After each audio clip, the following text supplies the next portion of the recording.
The Nicomachean Ethics. David Ross et al. Audio by Paper to Audio.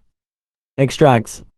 Book 1, Chapters 1 to 5. Book 1, Chapter 7. Extract ends, a man blessed and happy. Book 2, Chapter 2. Book 9, Chapter 9. Extract ends, therefore the happy man needs friends. Book of the Human Good. Subject of our inquiry. All human activities aim at some good subordinate to others. 1. Every art and every inquiry, and similarly every action and choice, is thought to aim at some good, and for this reason the good has rightly been declared to be that at which all things aim. But a certain difference is found among ends. Some are activities, others are products apart from the activities that produce them. Where there are ends apart from the actions, it is the nature of the products to be better than the activities. Now, as there are many actions, arts, and sciences, their ends also are many. The end of the medical art is health, that of shipbuilding a vessel, that of strategy victory, that of economics wealth. But where such arts fall under a single capacity, as bridle making and the other arts concerned with the equipment of horses fall under the art of riding, and this and every military action under strategy, in the same way other arts fall under yet others. In all of these, the ends of the master arts are to be preferred to all the subordinate ends, for it is for the sake of the former that the latter are pursued. It makes no difference whether the activities themselves are the ends of the actions or something else apart from the activities, as in the case of the sciences just mentioned. The science of the human good is politics too. If then there is some end of the things we do, which we desire for its own sake, everything else being desired for the sake of this, and if we do not choose everything for the sake of something else, for at that rate the process would go on to infinity, so that our desire would be empty and vain, clearly this must be the good and the chief good. Will not the knowledge of it, then, have a great influence on life? Shall we not, like archers who have a mark to aim at, be more likely to hit upon what is right? If so, we must try, in outline at least, to determine what it is, and of which of the sciences or capacities it is the object. It would seem to belong to the most authoritative art, and that which is most truly the master art, and politics. Nature of the science. We must not expect more precision than the subject matter admits of. The student should have reached years of discretion. 3. Our discussion will be adequate if it has as much cleanness as the subject matter admits of, for precision is not to be sought for alike in all discussions, any more than in all the products of the crafts. 15. Now noble and just actions which political science investigates exhibit much variety and fluctuation, so that they may be thought to exist only by convention and not by nature. But goods exhibit a similar fluctuation because they bring harm to many people. For before now men have been undone by reason of their wealth, and others by reason of their courage. We must be content, then, in speaking of such subjects and with such premises to indicate the truth roughly and in outline, and in speaking about things which are only for the most part true, and with premises of the same kind, to reach conclusions that are no better.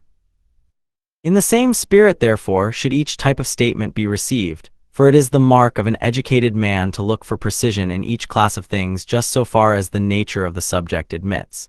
It is evidently equally foolish to accept probable reasoning from a mathematician and to demand from a rhetorician demonstrative proofs. Now each man judges well the things he knows, and of these he is a good judge. And so the man who has been educated in a subject is a good judge of that subject, and the man who has received an all-round education is a good judge in general. Hence a young man is not a proper hearer of lectures on political science, for he is inexperienced in the actions that occur in life, but its discussions start from these and are about these, and further, since he tends to follow his passions, his study will be vain and unprofitable, because the end aimed at is not knowledge but action. And it makes no difference whether he is young in years or youthful in character. The defect does not depend on time but on his living and pursuing each successive object as passion directs. For to such persons as to the incontinent, knowledge brings no profit, but to those who desire and act in accordance with reason, knowledge about such matters will be of great benefit. These remarks about the student, the sort of treatment to be expected, and the purpose of the inquiry may be taken as our preface. What is the human good? It is generally agreed to be happiness, but there are various views as to what happiness is.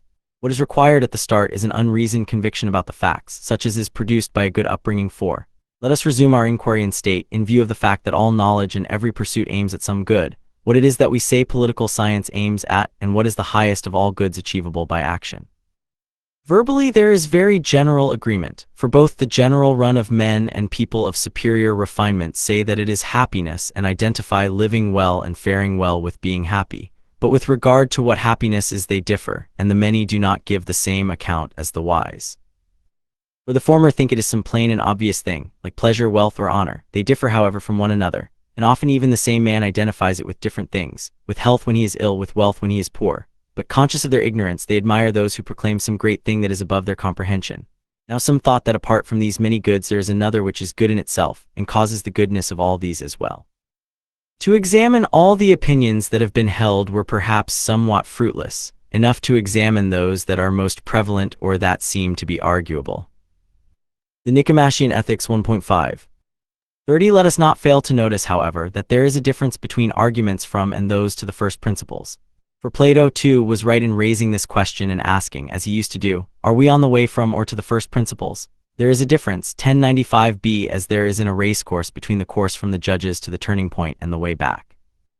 For while we must begin with what is evident, things are evident in two ways, some to us, some without qualification. Presumably then we must begin with things evident to us. Hence anyone who is to listen intelligently to lectures about what is noble and just and, generally, about the subjects of 5 political science must have been brought up in good habits. For the fact is a starting point, asterisk, and if this is sufficiently plain to him, he will not need the reason as well, and the man who has been well brought up has or can easily get starting points. And as for him who neither has nor can get them, let him hear the words of Hesiod, I.O. Far best is he who knows all things himself. Good, he that hearkens when men counsel right, but he who neither knows nor lays to heart another's wisdom is a useless wight. Discussion of the popular views that the good is pleasure, honor, wealth. A fourth kind of life, that of contemplation, deferred for future discussion. 5. Let us, however, resume our discussion from the point at which we digressed. To judge from the lives that men lead, most men, and men of the most vulgar type, seem not without some ground to identify the good or happiness with pleasure, which is the reason why they love the life of enjoyment. For there are, we may say, 3 prominent types of life, that just mentioned, the political, and thirdly, the contemplative life. Now the mass of mankind are evidently quite slavish in their tastes, preferring a life suitable to beasts, but they get some ground for their view from the fact that many of those in high places share the tastes of Sardanapalus. A consideration of the prominent types of life shows that people of superior refinement and of active disposition identify happiness with honor, for this is, roughly speaking, the end of the political life. But it seems too superficial to be what we are looking for, since the Nicomachean Ethics 1.6. It is thought to depend on those who bestow honor rather than on him who receives it, but the good we divine to be something of one's own and not easily taken from one. Further, men seem to pursue honor in order that they may be assured of their merit. At least it is by men of practical wisdom that they seek to be honored, and among those who know them and on the ground of their virtue. Clearly then, according to them, at any rate, virtue is better. And perhaps one might even suppose this to be, rather than honor, the end of the political life. But even this appears somewhat incomplete. Asterisk, for possession of virtue seems actually compatible with being asleep, or with lifelong inactivity, and further with the greatest sufferings and misfortunes. But a man who is living so no one would call happy unless he were maintaining a thesis at all costs. But enough of this, for the subject has been sufficiently treated even in the popular discussions. Third comes the contemplative life, which we shall consider later when the life of money-making is one undertaken under compulsion, and wealth is evidently not the good we are seeking, for it is merely useful and for the sake of something else. And so one might rather take the aforementioned objects to be ends, for they are loved for themselves. But it is evident that not even these are the end, yet many arguments have been wasted on the support of them. Let us leave this subject then. Discussion of the philosophical view that there is a form of good. 6. We had perhaps better consider the universal good and discuss thoroughly what is meant by it. Although such an inquiry is made an uphill one by the fact that the forms have been introduced by friends of our own, yet it would perhaps be thought to be better indeed to be our duty, for the sake of maintaining the truth, even to destroy what touches us closely, especially as we are philosophers or lovers of wisdom. For while both are dear, piety requires us to honor truth above our friends. The men who introduced this doctrine did not posit ideas of classes within which they recognized priority and posteriority, which is the reason why they did not maintain the existence of an idea embracing all numbers. But the term good is used both in the category of substance and in that of quality and in that of relation. The good must be something final and self-sufficient. Definition of happiness reached by considering the characteristic function of man. So the argument has by a different course reached the same point, but we must try to state this even more clearly. Since there are evidently more than one end, and we choose some of these, e.g. wealth, flutes, and in general instruments for the sake of something else, clearly not all ends are final ends, but the chief good is evidently something final. Therefore, if there is only one final end, this will be what we are seeking, and if there are more than one, the most final of these will be what we are seeking. Now we call that which is in itself worthy of pursuit more final than that which is worthy of pursuit for the sake of something else. and that which is never desirable for the sake of something else more final than the things that are desirable both in themselves and for the sake of that other thing. And therefore we call final without qualification that which is always desirable in itself, and never for the sake of something else. 1097b. Now such a thing happiness above all else is held to be. For this we choose always for itself and never for the sake of something else, but honor, pleasure, reason, and every virtue we choose indeed for themselves. For if nothing resulted from them we should still choose each of them, but we choose them also for the sake of happiness. 5. Judging that through them we shall be happy. Happiness, on the other hand, no one chooses for the sake of these, nor, in general, for anything other than itself. From the point of view of self-sufficiency, the same result seems to follow, for the final good is thought to be self-sufficient. Now by self-sufficient we do not mean that which is sufficient for a man by the Nicomachean Ethics 1.7. Himself, for one who lives a solitary life, but also for parents, children, wife, and in general for his friends and fellow citizens, since man is born for citizenship. But some limit must be set to this, for if we extend our requirement to ancestors and descendants and friends, we are in for an infinite series. Let us examine this question, however, on another occasion. The self-sufficient we now define as that which when isolated makes life desirable and lacking in nothing, and such we think happiness to be, and further we think it most desirable of all things, not a thing counted as one good thing among others *.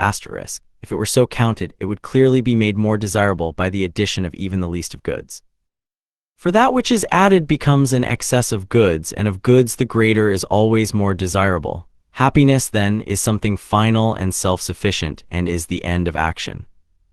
Presumably, however, to say that happiness is the chief good seems a platitude, and a clearer account of what it is still desired. This might perhaps be given if we could first ascertain the function of man. For just as for a flute player, a sculptor, or any artist, and in general for all things that have a function or activity, the good and the well is thought to reside in the function, so would it seem to be for man if he has a function. Have the carpenter then and the tanner certain functions or activities, and has man none?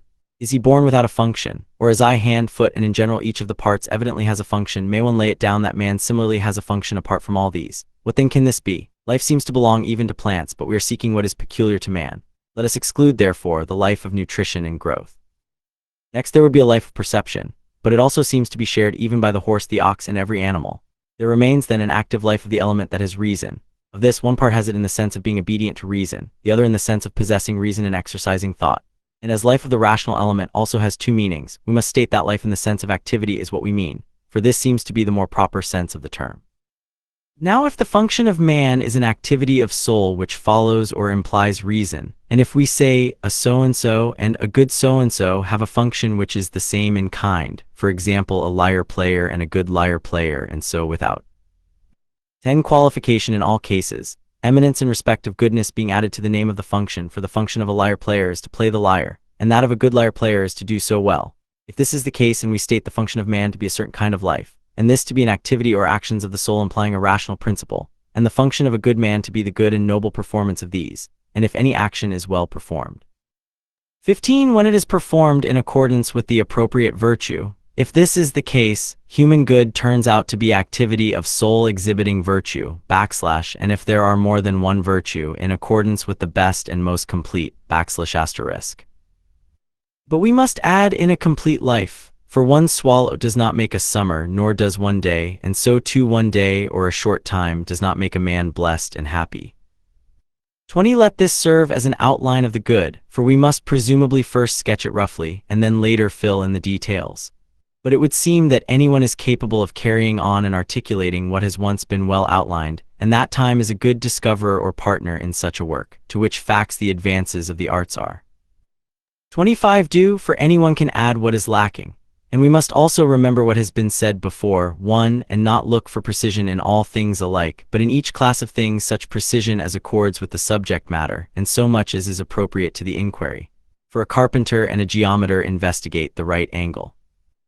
30. In different ways, the former does so in so far as the right angle is useful for his work, while the latter inquires what it is or what sort of thing it is, for he is a spectator of the truth. We must act in the same way then in all other matters as well, that our main task may not be subordinated to minor questions, nor must we demand the 1098 because in all matters alike, it is enough in some cases that the fact be well established, as in the case of the first principles. The fact is a primary thing and first principle. Now of first principles we see some by induction, some by perception, some by a certain habituation, and others too in other ways. But each set of principles we must try. 5. To investigate in the natural way, and we must take pains to determine them correctly, since they have a great influence on what follows.